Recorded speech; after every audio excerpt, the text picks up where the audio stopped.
एक कस्बे में एक विधवा अंधी औरत रहती थी। उसका एक बेटा था जिसके पालन पोषण की सारी जिम्मेवारी उसके कंधों पर थी। वह अपने बेटे को पढ़ा लिखा कर एक बहुत बड़ा आदमी बनाना चाहती थी। इसलिए उसने उसका दाखिला कस्बे के सबसे अच्छे स्कूल में किया।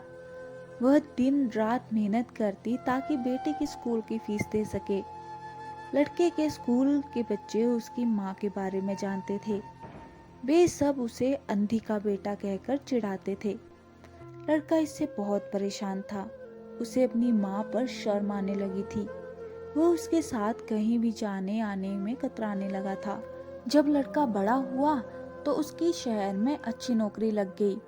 उसने अपनी माँ से वादा किया कि शहर में मकान लेकर वह उसे लेने आएगा, लेकिन वह शहर गया तो फिर लौटकर वापस नहीं आया। उसकी अंधी माँ उसका इंतजार करती रह गई। कई महीने बीत गए, लड़के की कोई खबर नहीं आई। अंधी एक दिन उससे नहीं रहा गया और वो बेटे से मिलने शहर पहुंच गई। पूछते पूछते वो बेटे के ऑफिस पहुंची। वहां सिक्योरिटी गार्ड ने उसे रोक दिया। अंधी औरत ने गार्ड से को अपने बेटे का नाम बताया और बोली कि उससे जाकर कह दो कि गांव से मिलने कोई आया है। गार्ड ने जाकर उसके बेटे को बताया। बेटे ने ऑफिस की खिड़की से देखा तो उसे अपनी माँ गेट के बाहर खड़ी नजर आई। वह ऑफिस में सबके सामने अपनी माँ की वजह से शर्मिंदा नहीं होना चाहता था। उसने कहलवा दिया कि वो ऑफिस में नहीं है। अंधी औरत वहां से चली गई। शाम को वह लड़का ऑफिस से घर जाने के लिए निकला। रास्ते में एक जगह काफी भीड़ जमा थी।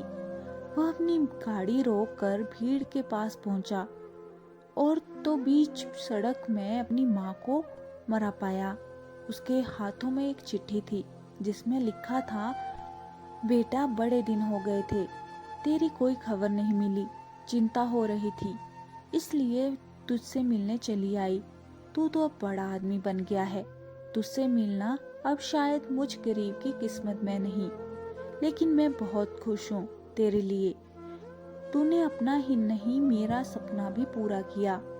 मलाल है कि तेरी तरक्की देख नहीं सकती। काश बचपन में तेरी आंखों में शरिया न घुसा होता और मुझे तुम्हें अपनी आंखें न देनी पड़ी होती, तो तेरी तरक्की अपनी आंखों से देखकर सुकून से मरती। तेरी अंधी माँ। ये पढ़कर लड़का फूट फूट कर रोने लगा। जिस अंधी माँ पर उसे शर्म आती थी, उसने उसके लिए कितना बड़ा बलिदान किया था। वह आत्मग्लानि से भर उठा और जिंदगी भर खुद को माफ नहीं कर पाया। दोस्तों, माता पिता अपने बच्चों के लिए अपना सर्व सब निछावर कर देते हैं। उनका हमेशा सम्मान करना चाहिए। दोस्तों, आशा करती हूँ आपको ये कहानी अच्छी लगी होगी। अच्छी लगी है तो कमेंट बॉक्स में अपनी राय जरूर बताएं और इसी तरह कहानी सुनने के लिए चैनल को सब्सक्राइब जरूर करें।